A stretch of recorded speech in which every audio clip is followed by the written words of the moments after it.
Hello everyone, this is Park Chung-tae, presenter of Team 4 of the third section of the CPT class. Let's start our presentation. First, the table of contents. The contents to be announced this time can be roughly divided into 4 categories. The overall look of the operation part, our responses to your feedback, and y-axis mechanism, and lastly, future plan. First of all, for those who don't understand our overall mechanism, I will show you the overall image. Our operation part should move along the y-axis, xy, z-axis.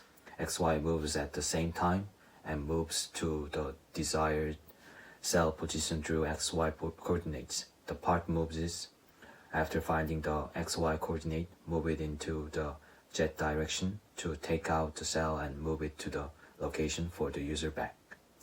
Now let's watch a video on the mechanism.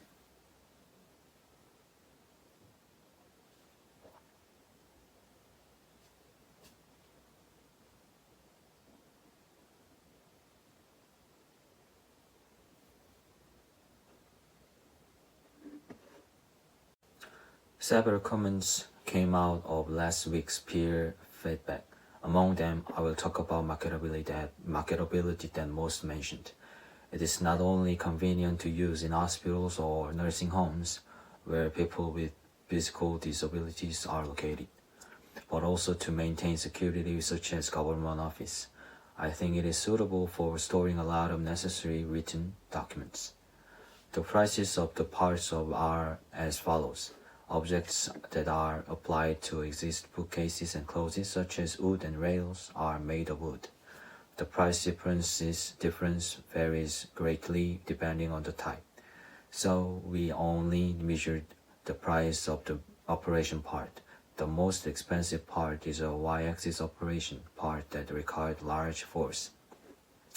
It is the price of the built-in closet, a cabinet of the same size as ours. If we add the price of our operation part to this, our wall is price.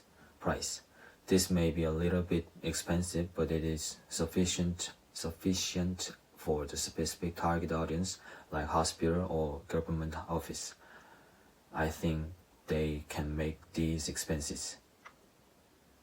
From now on, I'm going to talk about y-axis mechanism that we were most worried about. The reason is to find a suitable motor and mechanism to balance the moment while supporting heavy weight. This is because these were many difficulties. The first is to place the two motors vertically like that. This arrangement is convenient but the motor must withstand the load and the two motors must turn at exactly the same speed so that the latte is level. It was judged to be difficult to control and was dismissed. The second method we thought of that was using a large bevel gear as shown. The number of gears is small, so power transmission is good and there is no problem in control because the motor is one.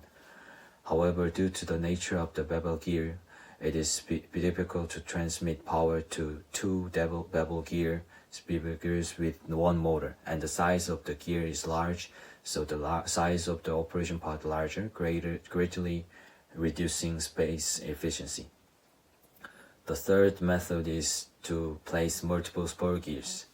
The advantage is that the space can be saved and the cost is low, but it is difficult to control due to backlash. Since our product needs to take out the cell by specifying the correct y coordinate, even a small error cannot be tolerated. So we try to find a way to reduce this error to a minimum. So that the mechanism we adopted, I thought that power transmission with one motor was essential, and to transmit the power of this motor gears are arranged as shown in the following figure. The advantage of this arrangement is that there is no load on the motor. It is safe and the volume is small, so space efficiency can be increased, and control is also relatively easy.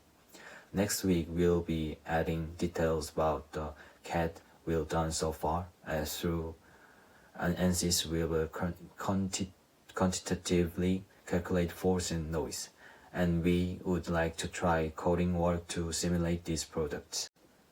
Then thank you for listening my presentation.